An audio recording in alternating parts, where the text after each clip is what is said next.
as well will provide you with a few more bits of information about the digital transformation program, as well as the short courses that you might be interested in taking. But I'd like to go through and pass over to Rajul.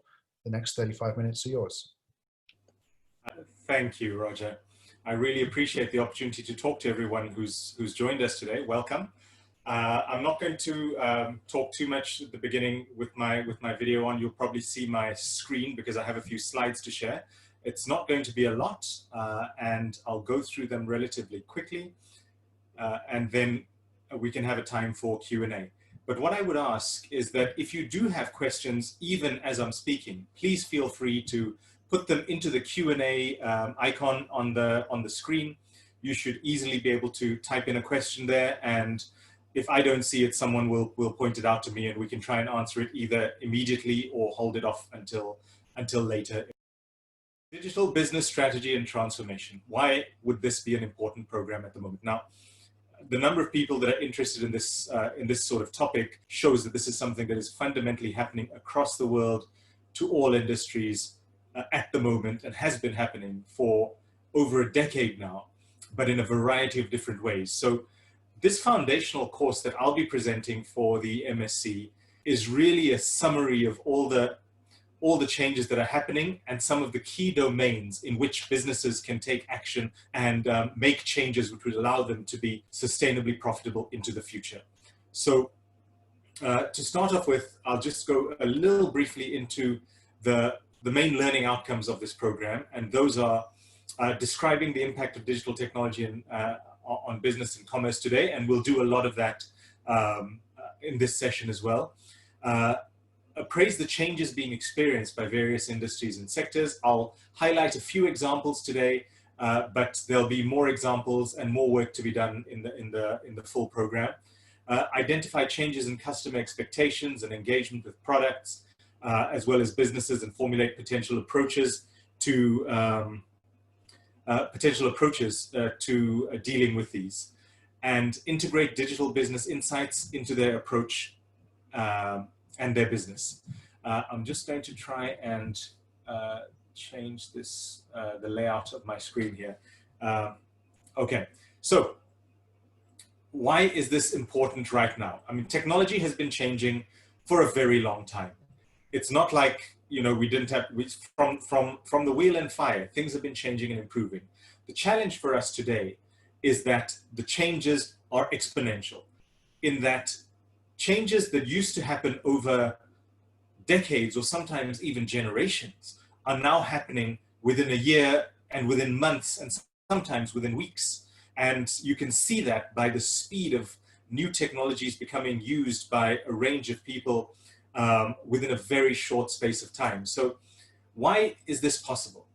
This is possible because one of the things that happens with technology, which didn't happen with a lot of things that came before technology and before the entrance of digital and telecommunications, is this idea of network effects.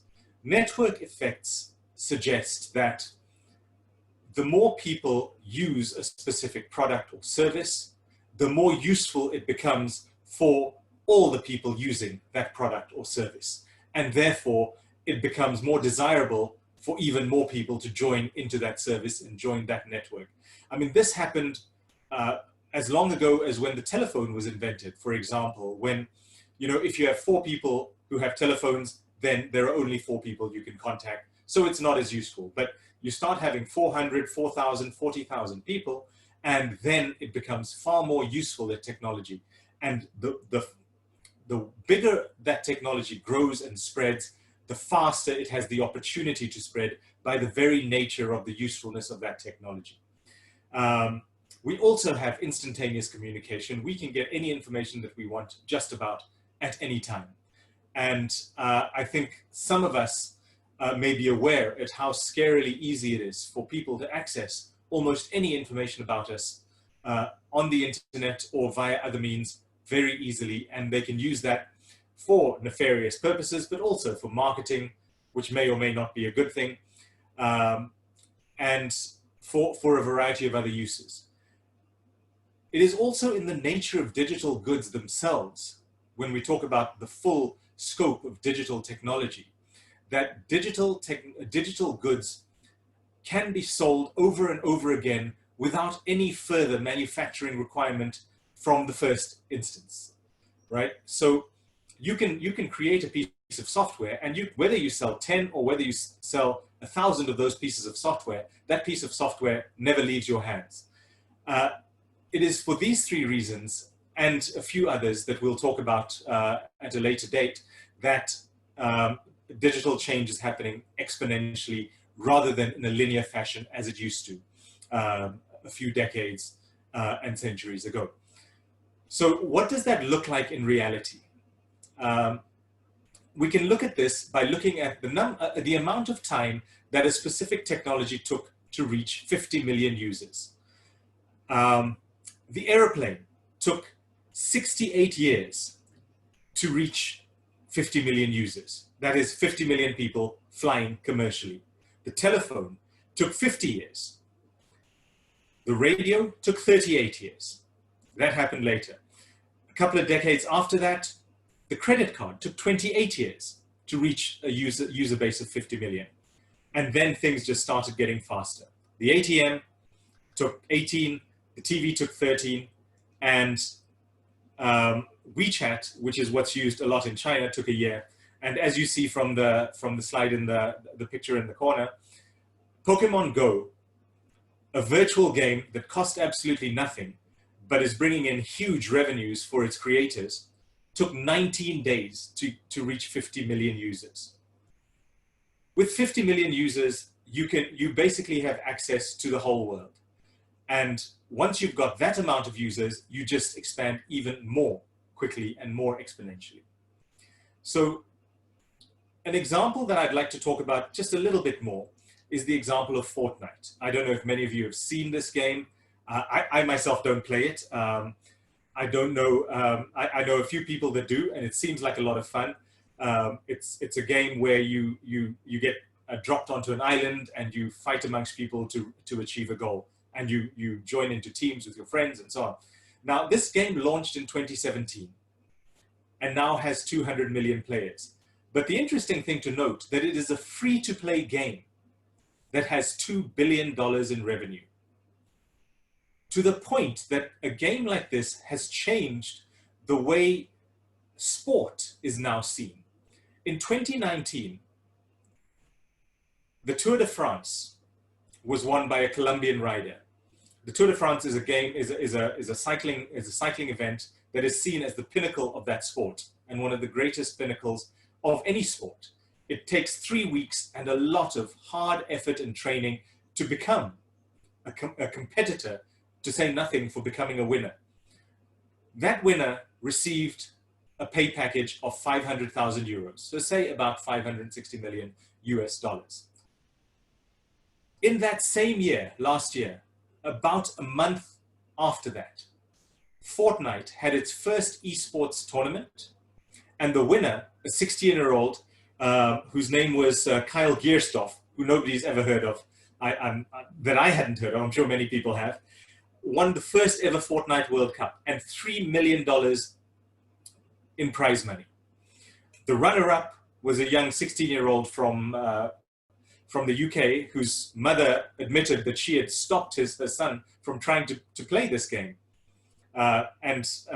He ignored her and locked himself in his room and played and practiced and managed to come second and win $1 million.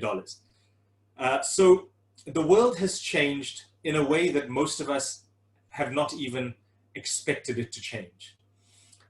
And it is continuing to change even faster than we can even imagine. So what does that mean for us? It means that from a corporate perspective, right, for most of us, and I assume many of the people that have joined us on this seminar are business people, they're people, managers, leaders of businesses, CEOs, owners, and are trying to figure out how this digital transformation of the world today is affecting their business and how they can engage with it in a successful way. So what I'd like to do before we talk about exactly how you can do that is to talk about what is happening in the world today in business. And there's a very interesting chart that's been put out by a company called Innosight and Standard & Poor's. The assessment agency for companies. And it shows the average company lifespan on the S&P 500 index in years. And you can see a really interesting trend, and quite a worrying trend, to be honest, for most companies. In the 60s, the average lifespan of a company was about 60 years. This has lowered, with peaks and troughs over the last few decades, to a point where right now, companies are averaging less than 20 years. So if you work for a company, or if you own a company that's 10 or 15 years old, the likelihood is that you have a very good chance of closing down within the next 5 to 10 years if you don't engage with digital transformation these days. So the question becomes, what do we do about this? We look at brands that have disappeared globally. 88% of Fortune 500 companies from the 1950s have disappeared. Blockbuster, we'll talk a little bit more about. GE, very recently. Borders, the bookshop, TWA. Kodak is a very interesting story. We'll talk about. Thomas Cook, happened very recently. It was a huge story in the news. You're probably familiar with that. Netscape, the search engine. Minolta, the camera company. Polaroid, instant film. Palm Pilot. All of these companies were at one time or another the biggest names in their industry and some of the biggest names in the world, and they're gone. So what hope do we have for companies that aren't the biggest names in the industry? How do they survive? You know, we look at companies that have been disrupted by digital in a range of ways. And if you look at Clayton Christensen's theories on what disruptive innovation is, I think it's a really interesting way to approach this idea of innovation, of not just being a little improvement on something, but a specific way that small companies can disrupt large and big players by the very nature of the big players' business model being focused on high margins, and being able to, and the small players being able to enter markets where the margins are much smaller, but the requirements are much lower as well. So big companies need to watch out as much as small companies. And you can see that in so we had the cinema industry, which has survived to date, but survived in a very different way than it ever did before. It used to be the only place where you could go and watch film. And in the 70s and 80s, Blockbuster came along. In the 80s, Blockbuster was the biggest name in video distribution. And even in the video industry, there were disruptions that were happening in a range of ways, from the technology that was being used, Betamax versus VHS. And we all know Betamax was of much better quality, but there was a process by which VHS managed to produce a good enough quality that was cheap enough for the mass market to use and had some strong players behind it. Whereas Betamax was Sony's baby. And today we have Netflix, which has taken over from even the video stores, and video stores and DVD rental have mostly disappeared, with a few holdouts here and there for nostalgic purposes. And it's really interesting that the owners, the founders of Netflix, offered Netflix to sale to Blockbuster when they first started doing their work. And when they first started, they weren't streaming. They used to post DVDs and videos to your home so you could watch them without having to go to a video store. And Blockbuster was very happy with this model. And that's when you need to worry. If you think your model is working really well now, and you're not looking at how it's going to be disrupted, you are probably going to be in trouble. Kodak and film got disrupted, surprisingly, by the very technology that itself invented digital cameras. And digital cameras, Kodak invented the first digital camera in 1975. And they decided that they were not going to follow through on that technology as a product or a service, because it would eat into their paper and film business, which was the biggest part of their business. And we'll talk a little bit about what happened to Kodak versus a competitor of its, a competitor of Kodak's in a little while. But now nobody even carries around even a digital camera. Now we carry our phone around to take photographs. So even the digital camera industry has been superseded by something that can do everything that a camera can do, good enough, if not as good as, but good enough for the average user. The final one that I'll talk about is information, which is a huge part of what digital is. Encyclopedia Britannica was the source of information for students and teachers all over the world for about 220 years. And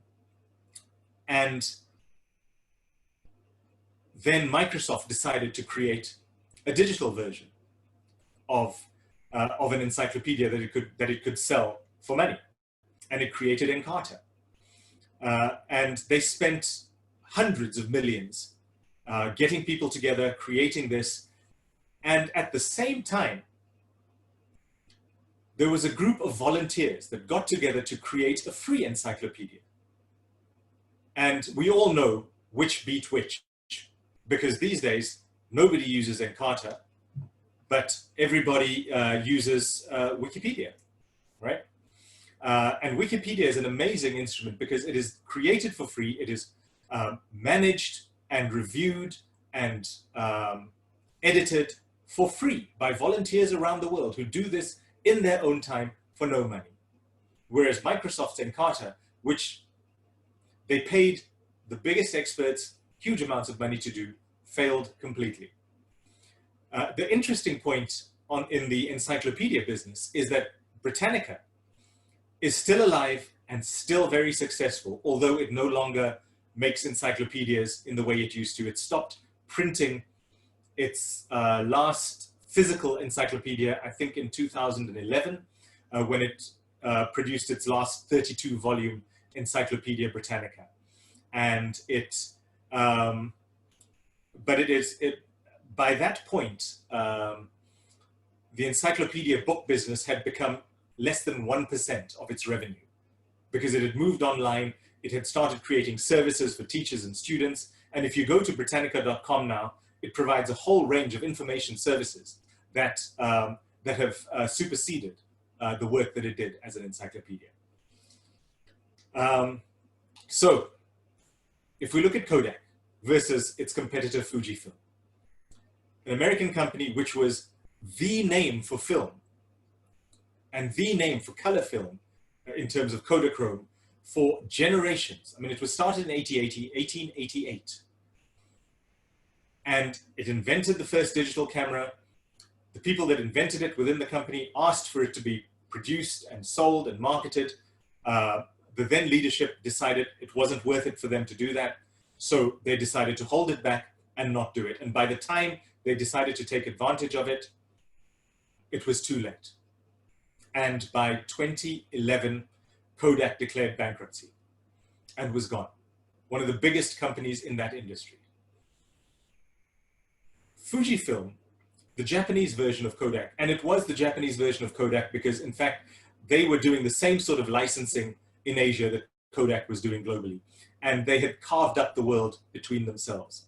Fuji suffered from the same issues that Kodak did in terms of a change of its environment, in terms of a change of its market, of people not wanting film anymore.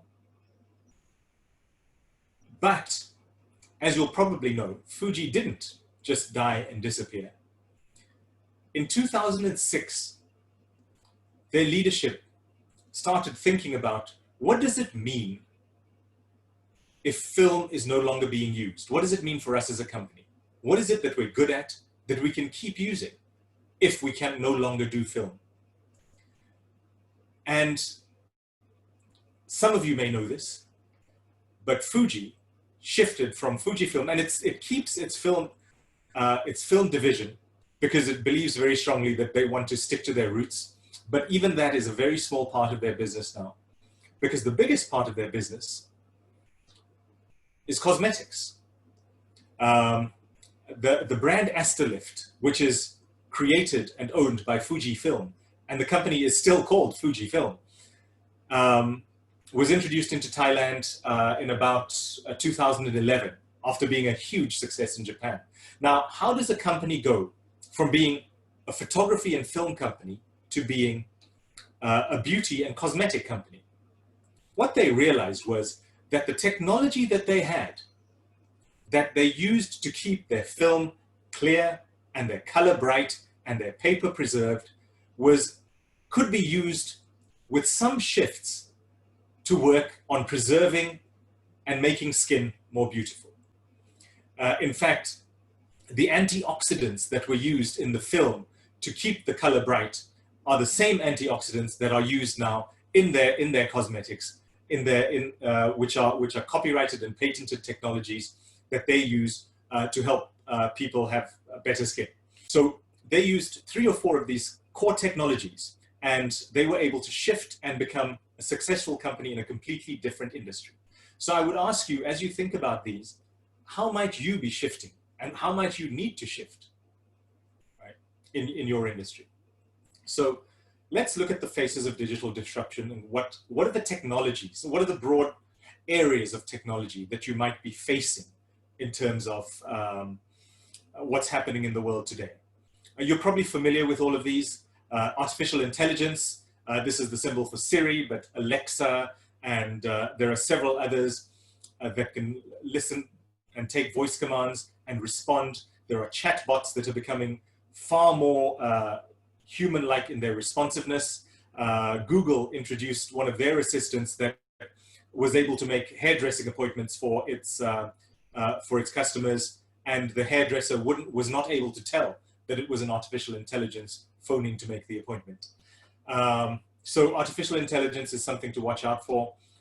Robots and robotics. Boston Dynamics is on the forefront of this. This image is of a robotic dog called Spot. You can buy this robotic dog for yourself for about $94,000 if you want one. It can do a lot of things, but it is currently being used already in New Zealand as a sheepdog.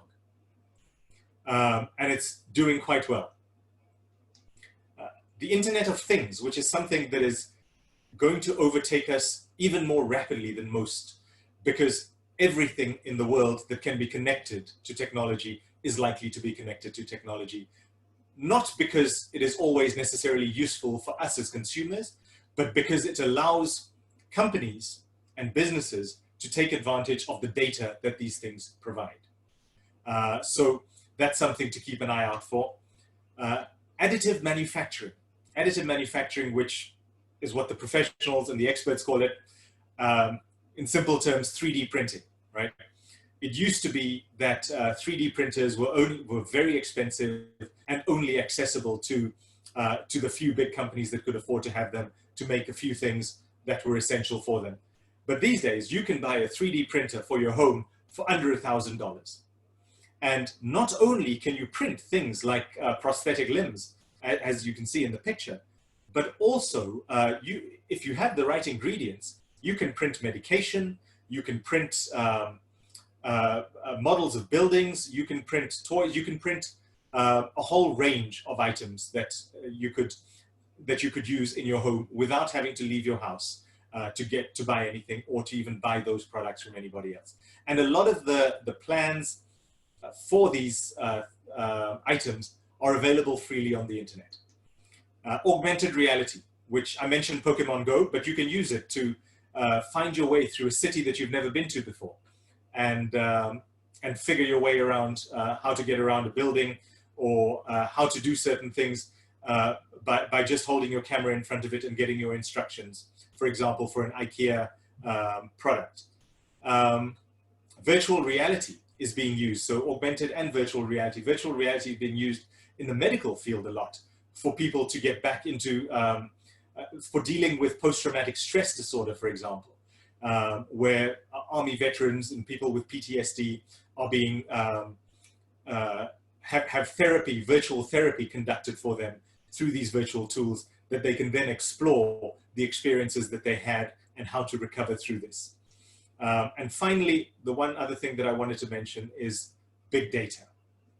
Big data is something that is amazingly powerful and also quite worrying. There are data brokering companies, Axiom, which is the one I've given an example of here, can provide its customers, which are mostly businesses looking to sell to people and find marketing profiles, up to 3,000 attributes and scores of 700 million people in the US, Europe, and other regions. This information is not necessarily information that you freely give to them, but it's information that they can collect. They can tell your religion, they can tell your health interests, they can tell whether someone in your household is planning to have a child or adopt a child, they can tell what your net worth is, they can tell what cars you own, age, gender, education, your employment, what you've purchased. And this is data that comes from a variety of places that they aggregate and agglomerate and then sell in packages to people. They can tell whether you smoke, whether you're an alcoholic. They can tell what medication you take. These are all things that often people think are personal to them and private to them. They may be using VPNs, they may be using all sorts of things to try and protect themselves online. But in fact, this information is not always easily available, but is accessible to those people that want to get it. So, and the question is, what do you do with that information as a company, right? How do you adjust your organization to deal with this glut of information, and what information is useful and important to you would be the question to ask yourselves. So these are the faces of digital disruption. The question then is, and I'll stop in a few minutes here, is how do you respond to that? Okay, and in the course, I use a book called the Digital Transformation Playbook as a textbook for the course, and we speak about 5 different domains of digital transformation. The 5 of them being customers, which is how does digital affect your customers? And what does it mean to be digital or to have customers in a digital age? How does digital affect your competition? How does digital affect data? How does digital affect innovation? And how does digital affect the value that you can give to your customers, your employees, your shareholders, and all your other stakeholders? So I'm going to very briefly give a short example of each of these before we close off, and I'll open up to questions because I haven't seen any questions coming up as I speak. The first one is customers. And a great example of this is Nike. Now, as most of us know, Nike is not really a shoe company, it's a marketing company. It owns a brand and it uses this brand to sell products. And it's over the decades, it has spent a lot of money on research, designing the best shoes, the best designs, and doing market research for what people want. But in a world where the communication between customers and companies is no longer unidirectional, where companies are just marketing directly to their customers and the customers don't have any say back. We have now changed to being a dialogue. Customers have as much access to a platform to communicate what they think about a company and what they want from a company as the company does to dictate what it's going to produce. And Nike ID, or what I think it's now called My Nike, or it used to be called My Nike, is a website where you can go and design your own shoe. And Nike will produce that shoe for you, obviously among certain parameters. Once you get that shoe, you can then, I'm just going to go back here. So once you get that, once they produce that and they send it to you, they can then see whether that is popular amongst other people, and they can start producing it for mass market as well. So not only are you a customer, you are also part of their design team and their marketing team and their focus groups. And all of that is done almost for free for them. There's a question here. My question is, what should businesses need to, by Itesh. Thanks, Itesh, for your question. My question is, what should businesses need to consider with the current competition within the digital market itself? We see now so many startups come and go because they can't survive. So that's a great question. If you don't mind, I'm going to hold that to the end because I think that is one of the main points I'd like to make right at the end after I go through these. Thank you very much for the question. So we talk about customers as being not just someone to sell to, but to learn from. When we go to competition, we now look at, it used to be that most industries had a few big competitors and some small players and you would compete amongst yourselves and try and produce the best product and have a few, price competition, quality competition, and that was it. But these days, we're in a situation which has been called co-opetition, where companies are competing against each other ferociously in some aspects, but engaging with each other and cooperating with each other in other.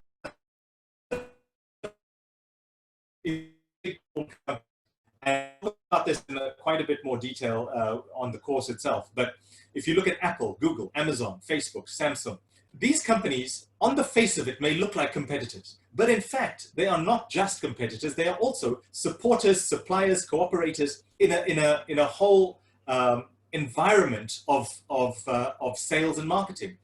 So Apple, while it competes with Samsung to sell phones, the iPhone versus the Samsung phones, and Samsung produces a lot of the electronic parts that Apple uses, right?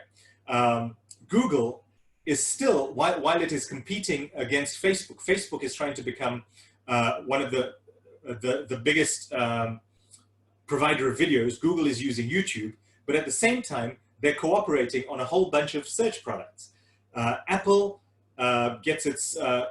competes against Google in terms of iOS versus Android, and yet on your Apple iPhone, the default search engine is a Google search engine. So something to think about when you're looking at your competition is your competition really competition all the time, or are there times that you may need to cooperate in order to survive and thrive, right? Universities, for example, compete during registration time for students, right? To try and get as many students as they can. They compete for the best professors, but together they need to compete against, they need to work together to compete against online training and all these free courses that are out there. And they need to try and make the pie bigger for themselves, as well as compete for a larger piece of the pie as it's being produced. Data, as I mentioned. I have a picture of Hasbro here. Hasbro shifted from seeing its clients as children to understanding that its clients were the parents that bought the products. And they now collect a huge amount of data from some of the very data brokers that I mentioned earlier to understand how these parents buy their products. And then they market specifically to those parents in different contexts. If you're interested in that, there are a lot of companies that use data in a variety of different ways. But I see I'm running out of time, and I don't want to go too quickly, so go too slow. So the other piece I spoke about was innovation in the data field, right? The health industry has been quite slow in going digital, but companies are now starting to go into digital transformation. Pfizer, for example, the pharmaceutical company, has engaged with IBM to try and help Parkinson's patients, because Parkinson's is a disease that affects people in cycles, and it makes sure, IBM is helping them produce sensors that can be used, wearable sensors that Parkinson's sufferers can wear, so that the cycles can be followed, because Parkinson's patients are affected by medication differently depending on when in the day they take them and when in the cycle of the illness they take them. And the sensors will allow Pfizer to understand when is best for which medication to be taken to help the patient most. So these sort of things are happening, and about 30% of these of healthcare innovations are now moving into the digital space. I have one more slide to share with you, and that is value. How do you create value in a digital age? And this is where I'll answer the question that Itesh asked, which is, with all of these companies in the digital space and startups, eating each other and dying out within a week and within a month, using up a lot of money and not succeeding, how do you know how to use digital, right? And Zappos is a perfect example of how to use digital, because Zappos, if anyone knows the story, it's basically an online shoe store. But how it added value was it managed to convince people that buying shoes online was not a bad thing. Because very early on, in e-commerce, people were thinking, why would I buy shoes online? I can't fit them with I can't test them. I can't see that they're comfortable. I don't know how they look on me. So what did Zappos do? Zappos made a promise, and they said, you buy your shoes from us. You will get them to your house. We will not charge you for shipping, which was the first issue. Most people don't like to pay for shipping because they see it as an extra cost. So they would rather go to the store because they don't see the cost of the shipping when they go and buy in the store. So Zappos said, we're not going to charge you for shipping. But on top of that, you can return the shoes for 1 year after you buy those shoes. You can return them if you're not happy with them, and you do not even have to pay the return shipping cost. And we will send you a new pair of shoes to make sure that you're happy. So how they added value was a focus on customer centricity, which allowed them to do something online that nobody else or very few people before had been able to do. Amazon did it for books and then took over the world in terms of selling everything. So the answer to the question of how do you use digital when digital is changing all the time and so many companies aren't even succeeding in digital is that you have to be really clear, not before you even think about your digital strategy and digital transformation, you need to think about what is the purpose of your company? Why do you exist? Why are you, what purpose do you serve in the world and to your customers? Why are you better than your competitors? What is your edge? And once you have figured that out, then you start thinking about what digital technologies you can lay over that purpose and that service to allow you to perform better into the future. Because digital is of no use unless you have something that you have to offer beyond digital. The next question from Ardash is, does digital significantly affect movie exhibition theater industry? Is this fear not similar to the time when TV and DVDs arrived? How different is it when Netflix is here? Just curious, because people are still increasingly investing in theater infrastructures. Yes, that's a very good point. Yes, the theater industry hasn't been killed by TV or DVDs, and it hasn't been killed by Netflix. But what has happened is that they have reinvented themselves. It used to be that you used to go just to watch a movie. And it was the experience of watching the movie and getting the story that was the core of it. But these days, what they're selling is not just the movie. And in fact, 60% of the revenue of theaters is not the movie ticket. It's the concessions, as they call them. The drinks, the sweets, the popcorn, which, as you all know, they charge 300 times the normal price for when you go into the store, than when you go into the store. So they have reinvented themselves as a fourth place for people to go to spend an evening, to have an experience, rather than just a place to go and watch a movie. Because you can, if you have a nice home cinema system, watch the movie at home. It also keeps its hold on people because the studios who have a big share in the movie industry still keep a gap between movie releases in the theaters and movie releases on DVD. And despite the pirating of movies still do very well. Okay, so Dhruba asked a question. Human being rational animal weighs the benefit and cost ratio while making decisions. How do you add value if net value is not greater than what the product exactly costs? So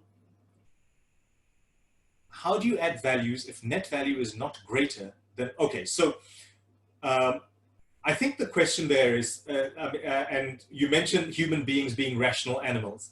I think the time where you could engage with a market of human beings being rational agents, as classical economic theory put it, is no longer in existence. We know now that human beings do not always act rationally.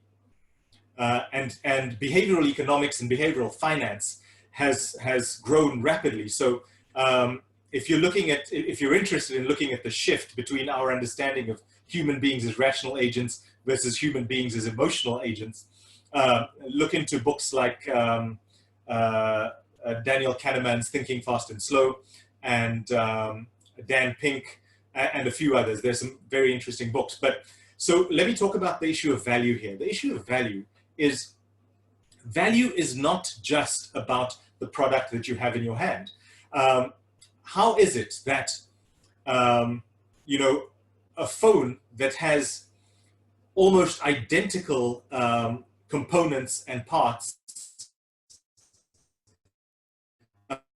two completely different prices depending on the brand name that is stamped upon it? That has nothing to do with the actual net value of what you hold in your hand. It is the net value goes beyond the cost of the components into the emotional value of the brand, of reassurance, of credibility, and a whole bunch of other factors that are emotional in nature. I hope that answers your question, Dhruva. Okay. Okay, if we have any other questions, please could you use the Q&A function that's on this webinar. And while we're waiting for other questions, I would like to quickly ask a question to you, Rajil. Do you think that digital is going to be absolutely essential in every industry in the future? So that's a great question, Roger. Thank you for asking that. I would say that digital is becoming part of our lives. It is something that we are going to need to consider.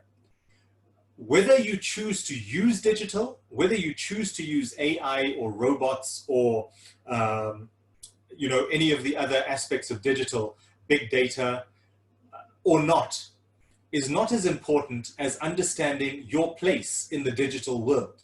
So you could very well consider yourselves a brick and mortar company within a digital world and may have a lot of success in a very restricted space. And that may be good enough for you.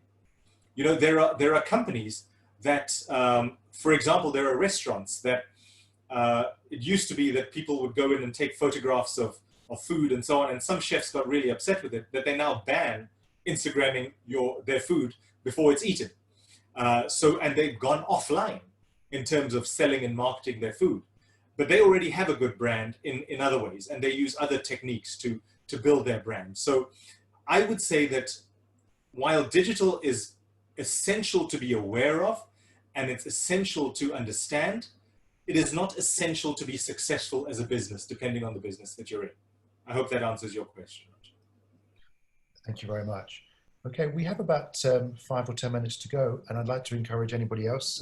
We've got 24 people in on this call, so if you have any other questions, please go through and use the Q&A function on this webinar. Again, while we're waiting, I've got another question for you here, Rajil. Which industries do you think are far behind? You mentioned that health is one of those industries which has been sluggish. Which other industries are quite a long way behind, or there's variation, and why do you think that might be? So one of the industries that I think is lagging quite far behind, some companies have managed to make the shift, but many haven't, is retail.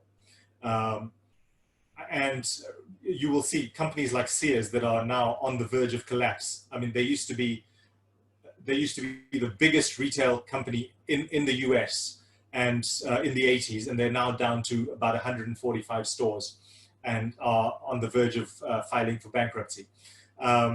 Macy's is another one in the US. Here, there are stores that are trying, but there are retail companies that are very wary of letting go of the bricks and mortar that have made them successful. And they are not willing to invest what it takes to invest in digital, because going digital for retail is not just about putting up a website and selling the stuff that you sell in the store online.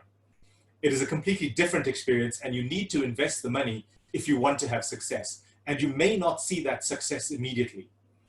You know, there's a clothing retail company here that tried to go digital a little while back, and I won't mention its name, but they were not willing to invest what they needed to. So and they kept depending on their bricks and mortar stores, because that's what was producing the revenue for them. And eventually they wasted several million baht trying to do a digital strategy that didn't succeed, and they are no further, and in fact they are further back than they were before, because they were not willing to make the leap once they had decided what they wanted to do, to make that shift. So I think retail is one. What are the others? I think the auto industry struggles a little bit to go into digital, and while they've tried to incorporate digital into their products, many companies have created. So General Motors created a whole separate. Sorry, that was Ford created a whole separate division for digital and expected success, and because they weren't integrated, it was a failure for Ford. So I think those are two of the industries that I would say are still struggling to be digital. Okay, thank you very much. Okay, we've got about 5 minutes left, and I do have one last question. It would be good to hear from anybody else that is listening in on this presentation at the moment.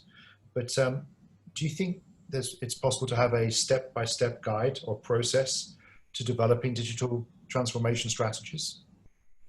Okay, so step by step, well, you'd probably have to join the course and we can talk about the various steps, because there are processes that you can use. But this is not just cookie cutter process where you can see what someone else is doing and do exactly the same thing. The process that we will talk about on the course is a process that takes you through trying to understand what it means for you as a company and as a sector before you start deciding how to go digital. So there is a process, but it is not a one-size-fits-all process, shall we say.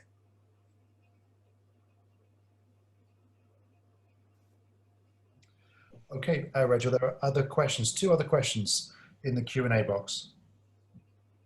Okay, let's have a look. So the use of digital technology in telecoms is expanding for customer data records, recharge to add value in the service. At COVID-19 lockdown period, its importance is increasing. How can those companies properly utilize the digital in different areas? So you're talking about, so Krishna, you're talking about digital telecoms businesses and the data they're collecting, or are you talking about how they can add value? Let's see. Let me see if I can answer both of those things. So the telecoms industry is in a unique position that it can collect a whole bunch of data from people, because people that are using it, they can be tracked, they can be checked, they can be followed 24 hours a day, just by the hardware, right? I think the usage of the technology is in figuring out how people use that technology and which market segments use that technology in which ways, and trying to offer specific services to the various segments of, because these days, as with Nike's shoes, you can create a unique customized product for almost every single customer that you have. Because digital technology can be sliced and diced and adjusted and customized in an infinite number of ways. So there is no reason that you cannot use that data to address specific and unique customer needs for individual customers and offer them specials, which many online companies do as well. You know, Facebook does that. Facebook checks what you're looking at, what aspects of, what websites you're following out of Facebook and so on, and starts selling you things almost immediately based on that. So I think telecoms companies are in a very good position to do that. Druba asked, innovation is one of the most important, most modern business assets that produces added value, which not all companies can realize. So indicate some tips for innovation.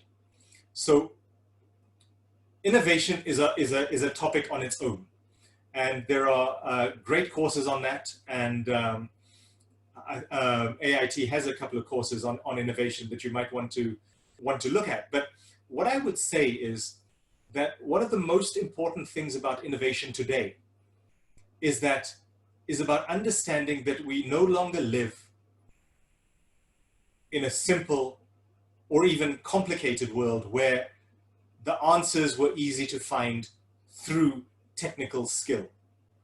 We live in a complex world, and what we need to do is we need to understand that innovation is about trying things out. So a great suggestion for you in terms of innovation would be a book by Eric Ries, who's a startup founder. He's done a whole bunch of things. He wrote a book called The Lean Startup, or Lean Startup Methodology. And he talks about, you can't just wait until you've got a product completely right. You've got to go out there and try things out. If you wait until you have a perfect product, the world would have gone past you very quickly. So that's, and the other thing I would add in terms of innovation is that, and this is something that many companies really struggle with, you have to become comfortable with failure. Without failure, you cannot succeed. Because if you're waiting for something to be perfect and you're not willing to fail, and fail fast, you're going to fail big. So the best thing to do is try things out, fail fast, fail often, and until you get it right.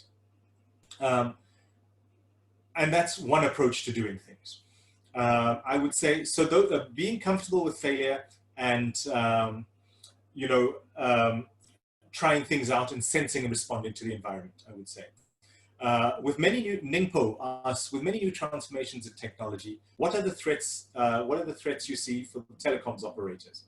So, I mean, telecoms operators have, I think for a long time, had it very easy because they've basically been monopolies in countries, or at least 2 or 3 big players, as it is in Thailand, as it is in the country I come from, South Africa. And, you know, the real challenge for telecoms operators is not within the telecoms industry. Those are not your competitors. I mean, if you look at what Skype and WhatsApp did for telecoms revenues, right? When suddenly you can talk around the world for free, when telecoms companies were charging tens of dollars per minute for calls, and suddenly you can call around the world for free. That was a huge impact. And that's only going to get worse with companies like SpaceX and a range of other companies in Europe, in India, in South America, sending up satellites of their own that they can use to create communications networks and having access to the global satellite network without having to use the hardware that telecoms operators depend on is going to become a real threat. So telecoms operators will either have to jump on that wagon of the shift to satellite and digital technology, or they will be left behind. I hope that answers your question. I don't have a 100% answer, but I think telecoms is a place where there's a lot of challenge, I think, that is being experienced. Well, thank you so much, Rajil. That is the end of our time today, the hour that we've had together. I would like to thank you so much for this presentation with lots of insights into digital transformation. For those of you who are interested in the subject area, we do have short courses. So Rajil will be running one of those in July, which will be 3 hours of face-to-face content via Zoom.